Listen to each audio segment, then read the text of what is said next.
The porch is where I spend most of my evenings, coffee in hand, watching the sun sink. The quiet always brings the past back. Vietnam never really leaves you. The jungle stays in your head. So do the faces. One face has never left me. Jerry M. Shriver. Most called him Mad Dog. To me he was a brother. A strange one. A hard one to understand. But a brother all the same. I remember the first time I saw him. Thin. Almost fragile. The kind of man you'd think wouldn't last a week in country. But his eyes, sharp, cold, alive. Eyes that told you he had already looked death in the face and didn't blink. At first I thought he was bluffing. Many men acted tough their first days. Fear makes you put on a mask. But Jerry wasn't acting. Out there, under fire, he was calm. Too calm. And in one of those fights he saved me. Dragged me out of the mud when I thought I was gone.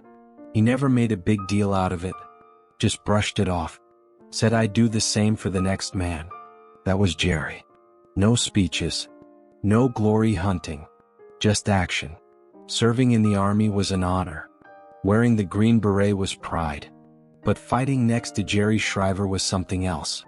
Bigger. Harder to explain. It felt like standing next to a storm. A storm that didn't fear anything in its path. Some men wanted to live through the war. They counted days. Scratched helmets. Dreamed of home. Not Jerry. He never talked about home. Never counted time. The jungle was his home. The Montagnards were his family. The war was his purpose. And that's what set him apart. The rest of us hoped to make it out alive. Jerry came alive only in the fight. He wasn't chasing survival. He was chasing the battle itself. Sometimes I wonder if men like him are born or made. Was he always this way? Or did the war strip away everything until only the fighter was left? I don't know. What I do know is that he was different. Unlike anyone I've met before or since. Years have passed. My hair is white. My body aches.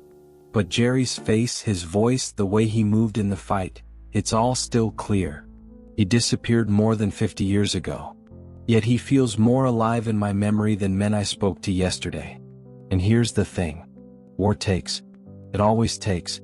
It takes lives, futures, families. It leaves men broken. But sometimes, just sometimes, it creates something else.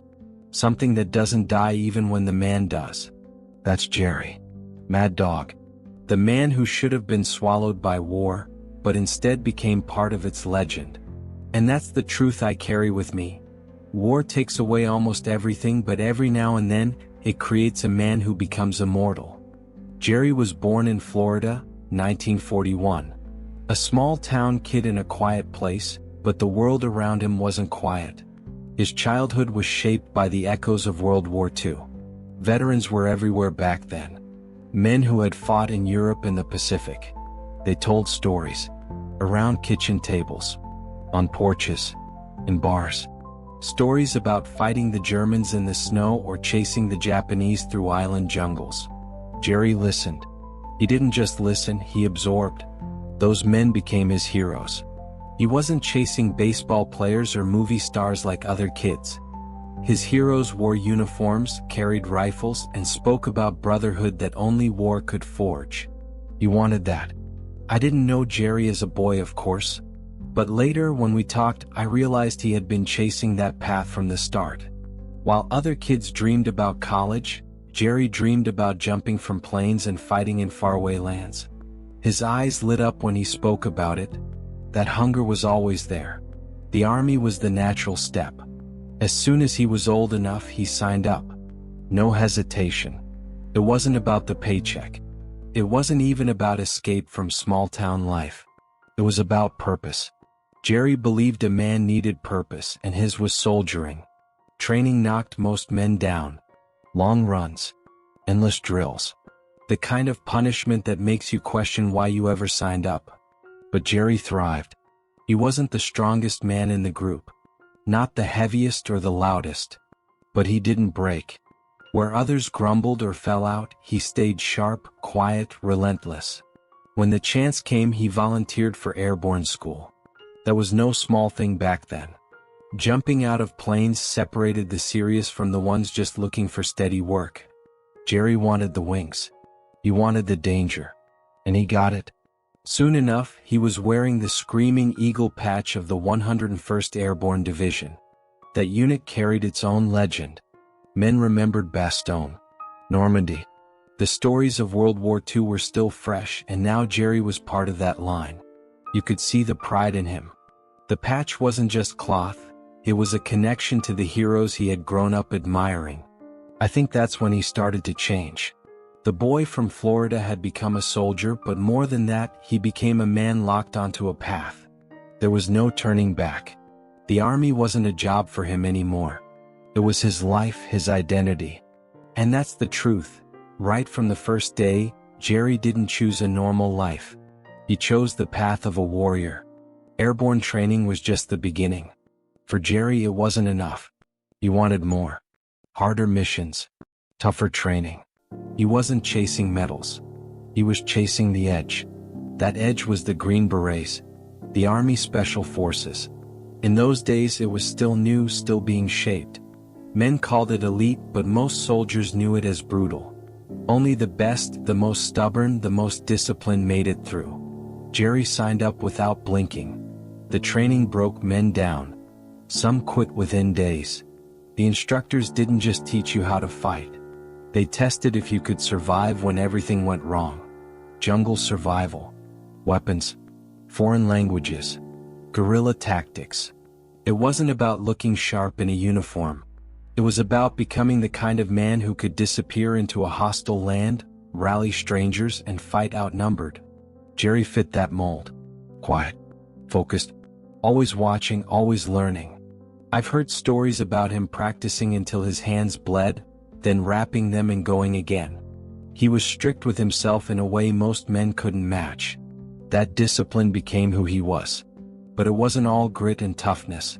There was belief too. Jerry wasn't a philosopher, but he believed in the mission. He believed communism had to be stopped. And more than that, he believed a soldier's duty was to stand where others wouldn't. That sense of purpose ran through everything he did. When he earned the Green Beret, it meant more than passing a test. It was proof that he belonged in the ranks of the toughest fighters America had. The men beside him weren't regular soldiers. They were specialists chosen for the missions others couldn't handle. And Jerry belonged with them. By then, the Cold War was heating up. The United States was sending more men to a place most of us had never heard of 10 years earlier, Vietnam. Small teams. Advisors. Trainers. The quiet start of a war that would soon swallow everything. Jerry didn't hesitate. He wasn't the kind of man to hold back, to wait for orders. He wanted in. Vietnam was calling and he answered. That path, the one he chose so young, the one that carried him through airborne school and the special forces, would now carry him into the jungles of Vietnam. Jerry told us about those days more than once. Not in a bragging way. He wasn't the type to sit around spinning war stories to make himself look bigger. He told it plain, like he was just reporting the facts. But you could tell those facts shaped him. He said Green Beret training was nothing like the Army schools before it. Airborne was tough, sure. Endless runs, heavy gear, jumps that rattled your bones. But Special Forces? That was something else. He told us the first weeks were designed to break you, to see who really wanted to be there. Men dropped out every day. Some packed up and left. Others were pulled off the course because their bodies gave out. The instructors didn't just push you, they stripped you down. They put you in situations where failure felt certain. Then they watched what you did with it. Jerry said they would dump you in the woods with barely any food or water, and you had to figure it out. You had to learn how to move, how to eat, how to fight, and how to keep going when your body screamed at you to quit. Weapons training was constant. Rifles, pistols, explosives, foreign weapons. Jerry said he learned to fire everything from an old German pistol to a Soviet machine gun. The point was clear. If you ended up in a fight behind enemy lines, you had to know how to use whatever you found. Survival wasn't just physical. It was mental. Jerry told us about long nights, no sleep, freezing or burning depending on where they trained. He remembered one exercise where they were told to build a shelter out of nothing but branches and mud, then stay in it for days while instructors stalked them like hunters. He said it wasn't about the shelter. It was about seeing who kept their head when they felt hunted. Listening to him, we understood why he was the way he was. Calm, sure, always ready. The training had cut away weakness. But the truth is, Jerry didn't need as much cutting as most. He fit there, like the course was made for him. And Jerry wasn't just surviving the course. He was thriving. He told us about men who waited for orders, who looked to the instructors for direction. Jerry didn't wait. He acted. If something needed to be done, he did it.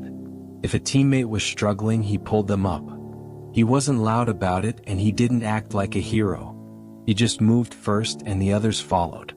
That's what leadership looked like with him. I remember him saying once in that quiet way of his, "You can't wait for someone else to push you. You've got to push yourself past the line, then past it again." That was Jerry. He wasn't the kind of soldier who needed someone to drive him. He drove himself to the limit, then past it. Jerry also told us about the way they shaped leadership during the course. It wasn't about rank. It wasn't about shouting or drilling men into the ground. It was about example. About being the first to move, the first to step into the dark. He said the instructors would set up impossible problems. A river crossing with no bridge. A navigation course with no map. A supply run where the supplies weren't there. Men would freeze. Some would argue. Others would wait. Jerry? You would just start moving. He said, standing still solves nothing. You act and the men follow. That was his way. He explained how Special Forces training demanded that you think beyond the soldier's role. You weren't just a trigger puller. You had to be a teacher, a builder, a leader, even a diplomat. You had to train men who didn't speak your language, who didn't share your culture, and get them to fight beside you. Jerry liked that challenge. It fit him. He believed respect was earned in the mud, not in speeches. I remember one night when he spoke about language lessons. Most men hated them, but Jerry paid attention. He said, "If you can't talk to the man next to you, you can't fight with him." That stuck with me. It showed he wasn't just about the fight, he was about the bond that made the fight possible. The more he told us about those days, the clearer it became. Jerry was not like the rest of us. Where we saw hardship, he saw opportunity. Where we looked for rest, he looked for another push. He told us about rucking for miles with bleeding feet and refusing to stop. About staying awake on watch long after his shift, just to test himself. It wasn't ego. It was hunger. A need to know he could always give more. That hunger carried into everything. Jerry wasn't loud, wasn't reckless. But he had an intensity that drew men in. You wanted to match him, to not fall behind. He never asked you to. You just felt it. That's what real leadership is. Not orders. Not fear. Just the pull of someone living at a level most men can't reach.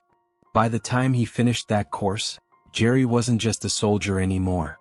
He was sharpened steel. He had become exactly what Special Forces wanted. A man who could survive alone, command respect, and fight anywhere in the world. And as he told us those stories, sitting with a beer in hand after missions in Vietnam, I understood something. The training had prepared him, but the war would define him. And that's the truth. Training made him sharp, but the battlefield was where the name Mad Dog was truly forged. When Jerry arrived in Vietnam in 1966, he didn't come as part of a regular unit. He went straight into MACV-SOG, the Studies and Observation Group. Back then, most Americans didn't even know it existed. It was top secret. The missions were classified. Even within the Army, men didn't ask questions about SOG. If you were in a different world. Jerry told us once, sitting on his bunk with a cigarette in hand, that joining SOG felt like stepping off the map. There were no clear lines, no safe zones. Your job was to slip across borders that officially didn't exist, to fight in places we weren't supposed to be, and to survive against odds that didn't make sense on paper. You like that? The danger wasn't a problem for him, it was fuel. From the start, Jerry stood out. Not because he talked big. Quite the opposite. He didn't waste words. He wasn't friendly to outsiders, didn't spend time making small talk. Most men thought he was cold, even arrogant. But inside the team it was different. With us, he was sharp, dependable, and ready to put himself on the line without hesitation.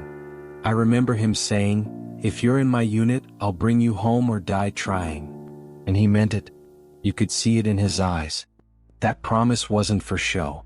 It was a vow. But outside the unit, Jerry didn't care. He could walk into a club full of men, sit alone with a case of beer, and never say a word to anyone. He wasn't there for company. He was there to pass time until the next mission. I saw him drink alone more times than I can count.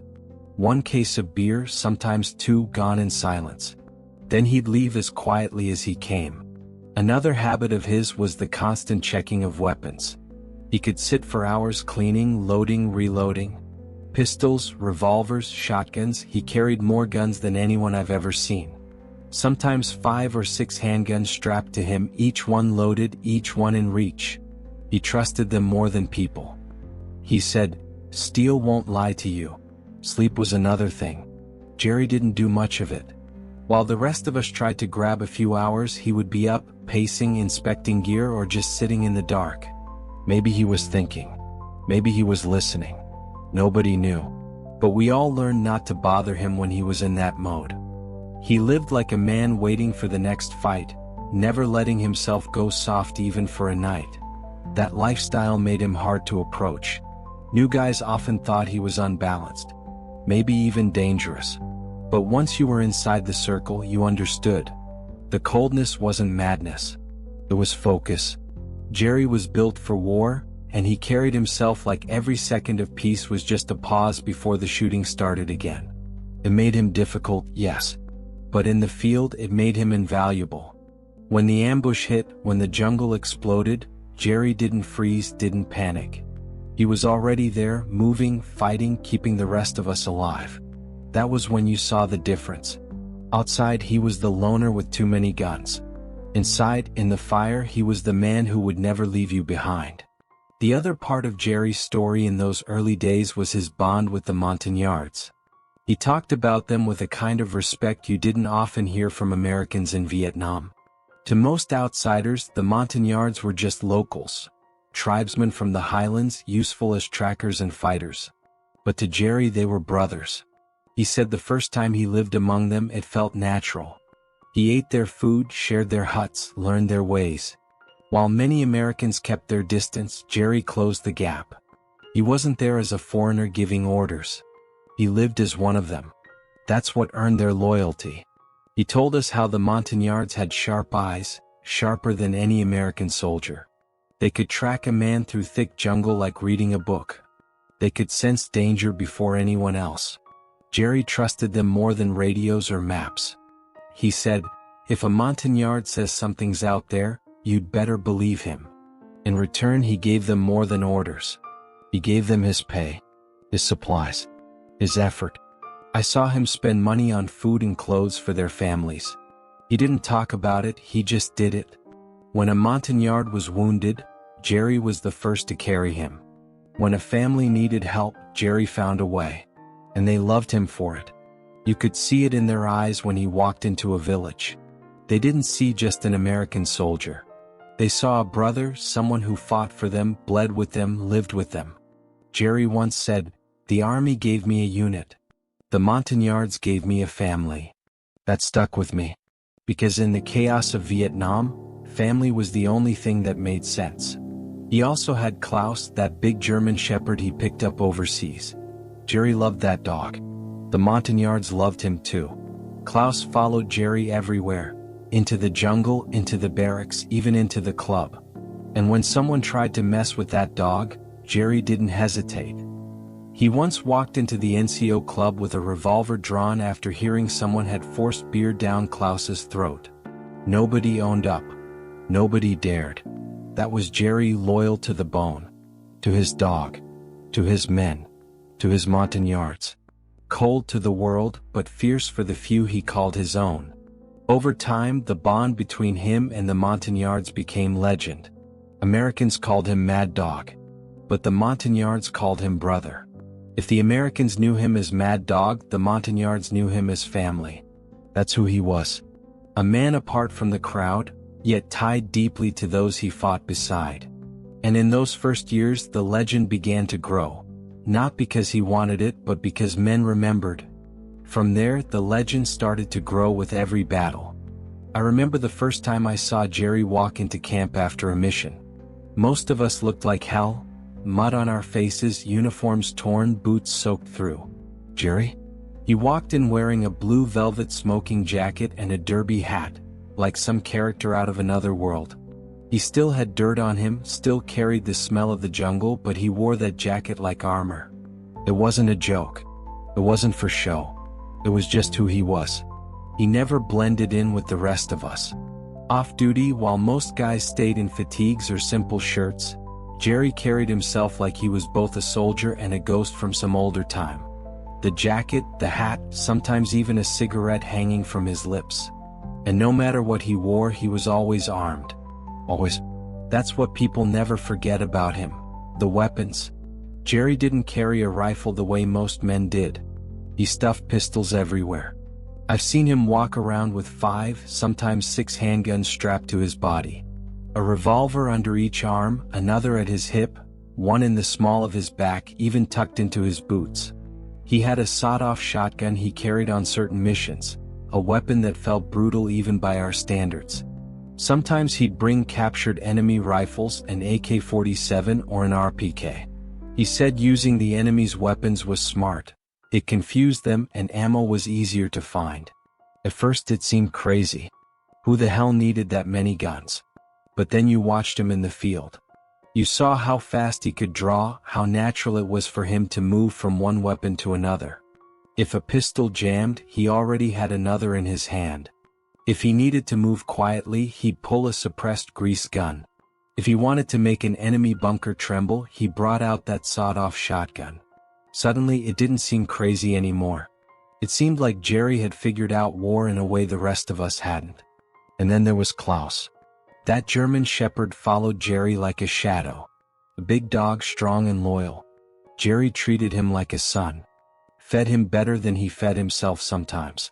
If Klaus walked into a room with Jerry, the whole place changed. Men respected him because they knew how much Jerry cared. When someone tried to mess with Klaus, Jerry nearly killed them for it. That bond between a soldier and his dog. It told you everything you needed to know about Jerry. He didn't give his heart easily, but once he did, it was unbreakable. To outsiders, Jerry looked eccentric, even reckless. A man with too many guns, too many quirks, drinking alone, dressed like no one else. But to those of us who fought beside him, those details were just the surface. Beneath it was a man who lived every second like it mattered, who prepared himself for chaos in ways no one else even thought about. When I picture Jerry, it's not just in uniform. It's that smoking jacket, that derby hat, pistols tucked everywhere, and Klaus sitting at his side. That was Mad Dog. Not a normal soldier, but something different, something unforgettable. Word about Jerry spread quickly, not just among us but among the enemy. We heard it first as a rumor. Radio Hanoi had mentioned him by name. At first I didn't believe it. Why would the enemy bother with one sergeant when there were generals and commanders to worry about? But the next time we tuned in, there it was.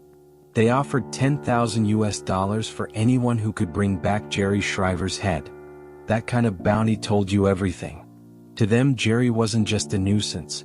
He was a nightmare.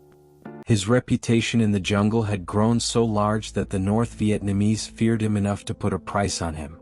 Most men would have taken that as a warning. Jerry took it as confirmation that he was doing his job right. I asked him once what he thought about it. He just shrugged and said, "Means I'm getting under their skin." Then he went back to cleaning one of his pistols as if it was nothing. But I saw the way he carried himself afterward. He wasn't reckless, but he lived as if tomorrow wasn't promised. And that's what set him apart. Jerry lived with an intensity none of us could match. He drank alone not because he wanted to escape, but because he didn't need company. He checked his weapons for hours not because he was paranoid but because he wanted to be ready. He walked into every fight like it could be his last, and somehow that gave him a freedom most men never find. Other soldiers tried to hold on to thoughts of home, of the life waiting for them after the war. Jerry didn't. For him, the war wasn't a chapter, it was the whole book. And in a strange way that made him fearless. He wasn't weighed down by dreams of tomorrow. He was entirely present, right there in the mud and the gunfire, living as though that moment was all there would ever be. Men talked about him like a legend even while he was alive. Stories about Jerry passed through camps like ghost tales. The American press never knew his name, but in the jungle everyone did. Some admired him. Some thought he was crazy. But no one ignored him. You couldn't. One night by the fire after a long mission, someone said to me, "Mad Dog's not afraid of death." I thought about it and realized it wasn't that simple. It wasn't that Jerry didn't care about dying, it was that he refused to waste time fearing it. People said he lived as if every day could be his last, and maybe that's why he never knew fear. To me, that was the essence of Jerry. He wasn't trying to be remembered, but he couldn't help it.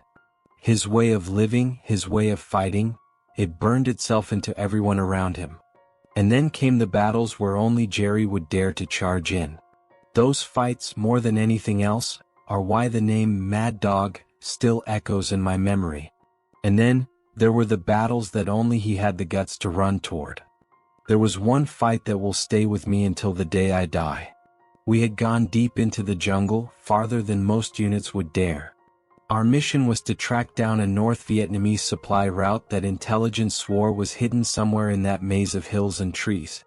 We were just a small Hatchet Force, 24 Montagnards, a handful of us Americans, and Mad Dog Shriver leading the way.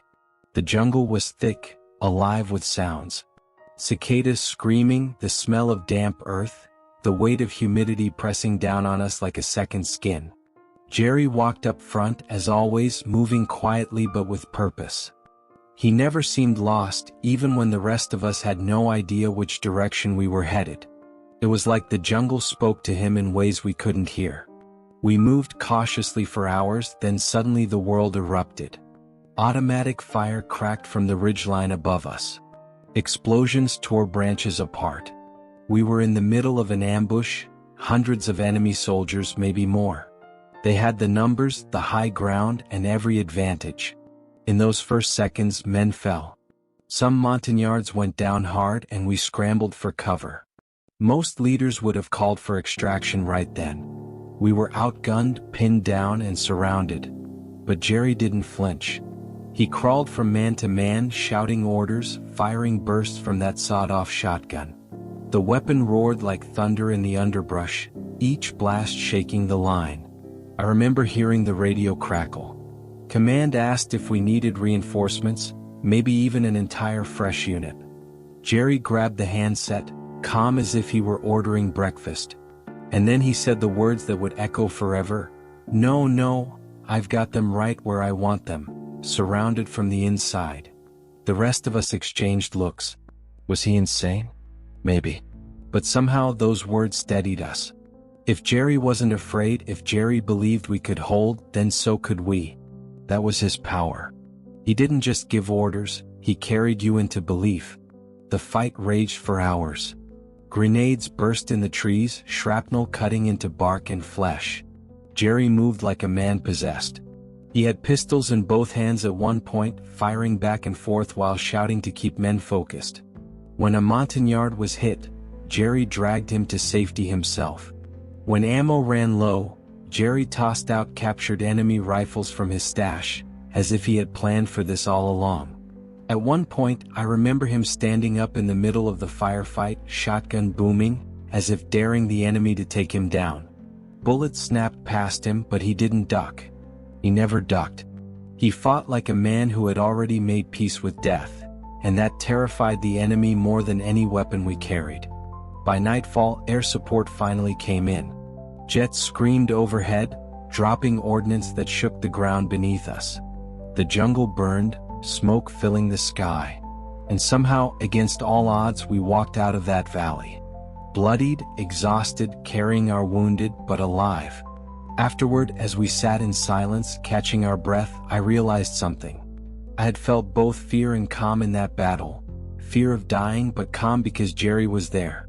Standing next to him in the middle of hell, you felt like maybe, just maybe, you would live through it. He was the only man I ever saw who grew calmer the closer death came. The more dangerous it got, the steadier he became. That's who Jerry was in battle. Mad Dog, yes. But also the man who carried the rest of us through storms we never thought we could survive. Night in the jungle was different from the day. In daylight, at least you could see the shapes of danger, the treelines, the ridges, the paths where an enemy might wait. At night, it was all shadows. Every sound seemed louder. Every rustle in the leaves could be a patrol sneaking up on you. Most men hated it. Fear was heavier in the dark. But Jerry thrived in it. One mission took us deep into the highlands, moving with a band of Montagnards who trusted Jerry like a brother. We had word of an enemy column moving supplies through the area. Jerry decided we wouldn't wait for daylight. He set up the ambush that very night. I can still picture the way he moved among the Montagnards, whispering instructions in broken Vietnamese, pointing to positions along the ridge. He was calm, methodical, like a hunter arranging traps. His hands checked every weapon, every grenade, as if he were tuning instruments before a concert. The rest of us felt the weight of the jungle pressing in, but Jerry seemed to draw strength from it. We dug in along a narrow trail, hidden under leaves and brush. The night was thick, moonlight barely slipping through the canopy. Klaus lay quietly at Jerry's side, ears pricked, muscles tense. Even the dog knew something was coming. Hours passed. The jungle was alive with insects, but otherwise still. Then we heard it, the faint clatter of boots, the murmur of voices, the creak of bamboo poles carrying supplies. A whole company, maybe more, walking right into the jaws Jerry had set. I remember looking at him. His eyes didn't blink. His breathing was steady. He waited, hand on the trigger, until the lead element was almost at our position. Then, with a sudden burst, he gave the signal. The night exploded. Claymores roared first, spraying fire and steel down the trail. The Montagnards opened up with disciplined bursts, cutting into the column. Jerry fired that sawed-off shotgun, each blast a thunderclap in the dark. He shouted commands, his voice rising above the chaos, steadying the men. The enemy staggered, confused, some firing blindly into the trees. The fight lasted minutes, maybe less, but it felt endless. Muzzles flashed like lightning, the jungle echoing with screams and gunfire. Jerry moved like a phantom, reloading, switching weapons, firing again. At one point he leapt into the trail itself, pistols blazing in both hands, forcing the enemy back into the kill zone. It was madness, but it worked. When the shooting stopped, the trail was littered with bodies and supplies. Smoke hung in the air. The Montagnards let out low cheers, their eyes shining. Jerry just nodded, checked on the wounded, and reloaded his weapons. No celebration. No triumph. Just preparation for the next fight. I sat there, heart pounding, trying to catch my breath. The air smelled of cordite and blood. And in the middle of it, Jerry looked untouched, as if the battle had barely grazed him. That's when the feeling always hit me, half relief, half fear. Relief because with him there, we survived. Fear because standing next to him, you realized he was not like the rest of us. He was something else entirely. A man who felt more at home in the jungle at night, with death all around him, than in any quiet room. And I'll never forget that night. The silence before, the storm after, and Jerry, calm in the center of it all. The last time I saw Jerry was in April of 1969. We were preparing for a raid near Quan Loy, not far from the central office of South Vietnam. The place had been hit hard by B-52s, and our job was to move in and finish what the bombers started. Everyone knew it was dangerous.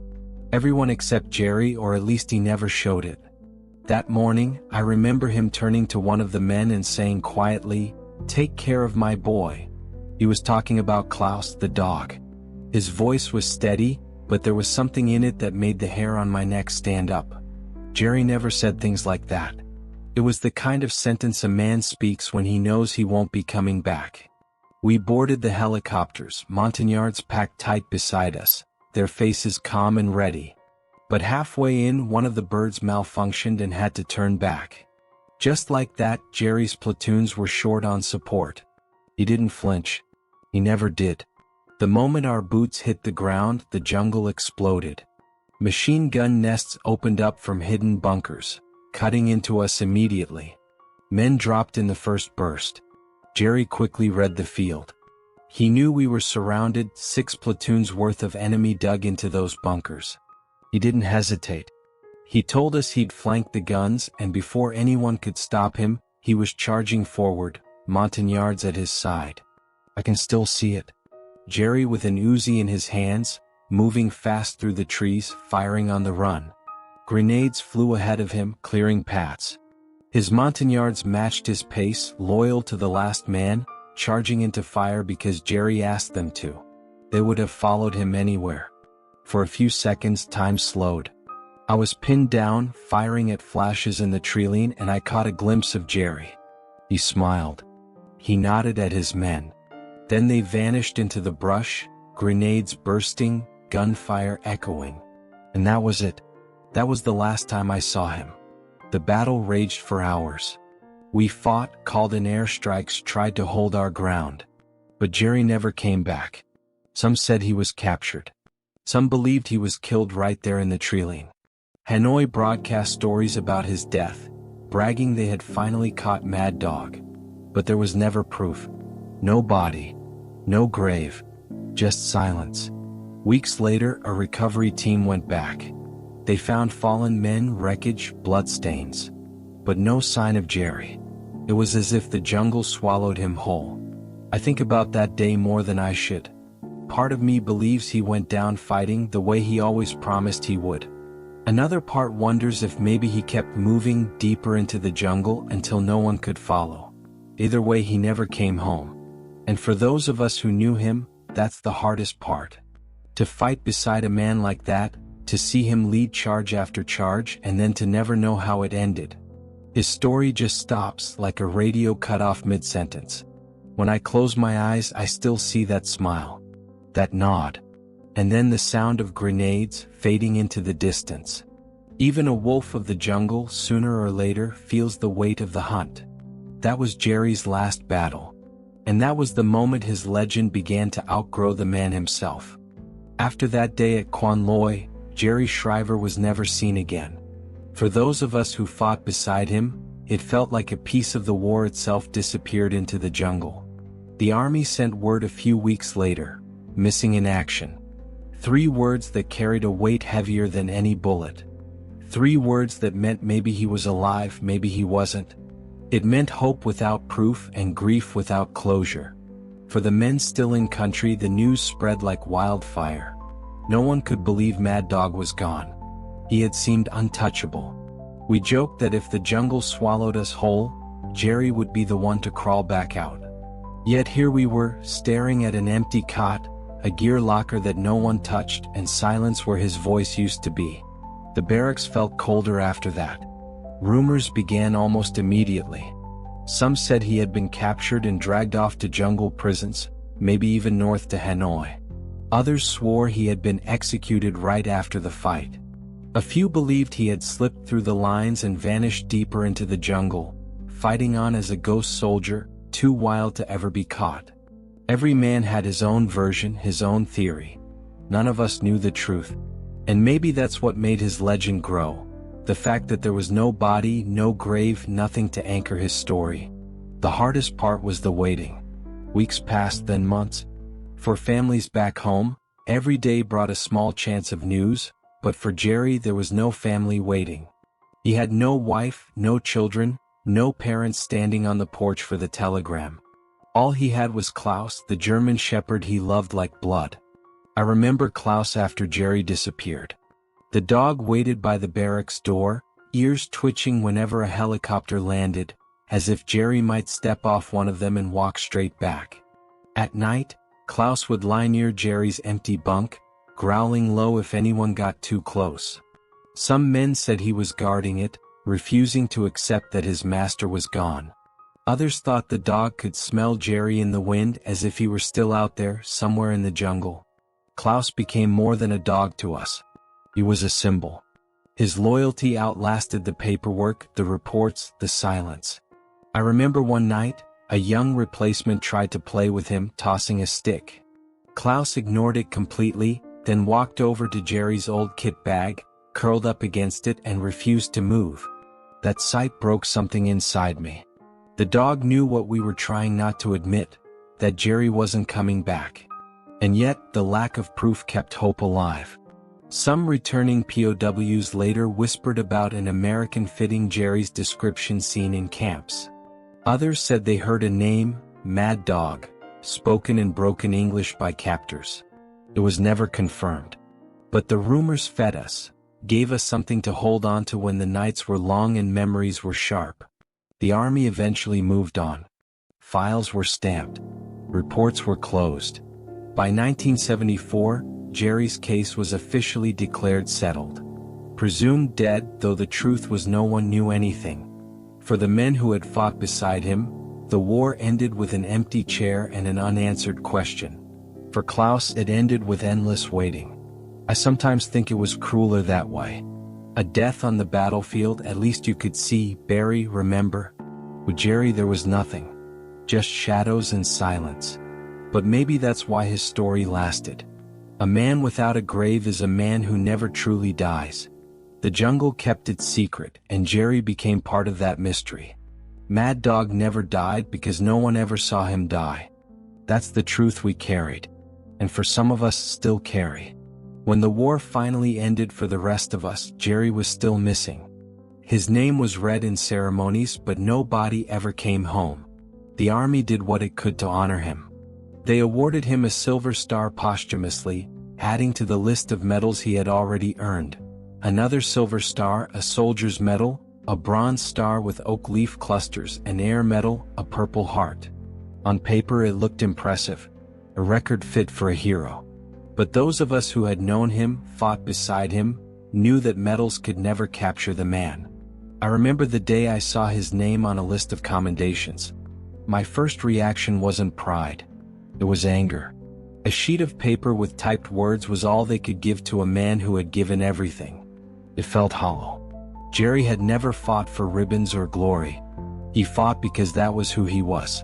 And so the medals, while deserved, seemed like poor substitutes for the man himself. Among the men, his story lived longer than any medal. We spoke of him in whispers at reunions and long nights when drinks loosened tongues. Some remembered his strange habits. The way he checked his pistols over and over, the way he drank alone, the way he treated the Montagnards like family. Others remembered his calm in firefights, how his voice on the radio could cut through panic. And every one of us remembered that he never backed down. Not once. There was a kind of fear mixed with admiration when we spoke of him. Jerry wasn't an easy man to know. He was distant, sharp-edged, not the kind of soldier who laughed much or joined in small talk. But when the shooting started, you wanted him at your side.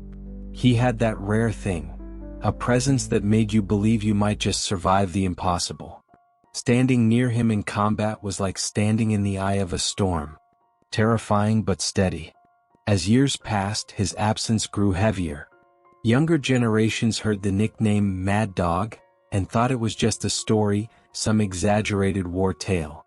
But for us it was real. We had seen the way he fought, the way he lived, and the way he vanished. The mystery gave his story power. Jerry Shriver became more than a soldier.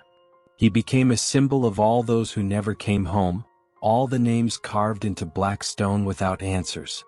And then there was Klaus. For years that dog was a living reminder. Even when Jerry was declared dead, Klaus kept his vigil. Some say the dog eventually died in camp, still waiting. I like to think of Klaus as Jerry's shadow, refusing to let go. Loyal to the end. Loyal even beyond the end. Sometimes I ask myself if Jerry would have wanted to be remembered this way. As a legend. As a ghost. I think the answer is yes. He didn't belong to ordinary life. He belonged to the war, to the chaos, to the fight. That was his world. And when he disappeared, maybe it was fitting that he became part of the jungle itself. Mad Dog never really died. He became the war itself, the part that never lets you go. That's the legacy he left with us. And for me, it isn't just a memory. It's a weight. A shadow that has followed me all these years. And that memory is still with me even now. The porch is quiet again. Evening light stretches across the yard, and the coffee in my hand has gone cold. I've told you what I can remember, though memory is a strange thing. Some parts are sharp like a fresh wound. Others are blurred like smoke drifting through trees. But Jerry Shriver, Mad Dog, his memory is as clear today as it was 50 years ago. War takes a lot from a man. It took friends. It took time. It took pieces of myself I'll never get back. But it could never take the memories. They remain stitched into me like scars. And when I close my eyes, I can still see Jerry moving through the jungle, pistol in each hand, calm in the middle of hell. Jerry wasn't like other soldiers. Most of us were fighting for survival, for the hope of going home. He was fighting because that was who he was. He lived for the fight. He belonged to it. That difference made him hard to understand, even harder to befriend. But once you stood beside him in combat, you realized there was no one else like him. He was a man built for war but not for peace. Sometimes I think about what would have happened if he had made it out. Could he have lived in the world the rest of us came back to? Could he have walked in supermarkets, driven to work, sat in church pews? I don't think so. Peace would have suffocated him. War was his air. And yet, the way he lived left a mark. Not just on the enemy, not just on the Montagnards who loved him like family, but on all of us who fought near him. He showed us that courage isn't always about speeches or medals. Sometimes it's about refusing to back down, even when the odds are stacked against you. I've heard people say Jerry was reckless, that he was a madman. Maybe there's truth in that. But there was something else too, something purer. He was fearless, and in his fearlessness he gave others strength. Standing next to him, you felt braver than you really were. War makes legends out of men, and Jerry Shriver became one of them. Not because he asked for it, not because he wanted to be remembered, but because he disappeared into the jungle and never came back. He became a symbol of all those who never returned, all those whose names are still listed as missing in action. To the generations that came after us, I say this: remember him. Remember Jerry Shriver, and remember every man who never came home. Their stories matter. Their lives mattered. The medals in museums, the names carved on walls, those are not just history. They are the echoes of men who once laughed, fought, bled, and vanished. I'm old now. My body is weaker. My voice shakes. But Jerry is still with me. He's there in the silence of the night, in the smell of rain on dirt, in the sound of a helicopter overhead. He never left, not really. There are comrades I had to say goodbye to, but Jerry, he never left my memory. And maybe that's the way he wanted it.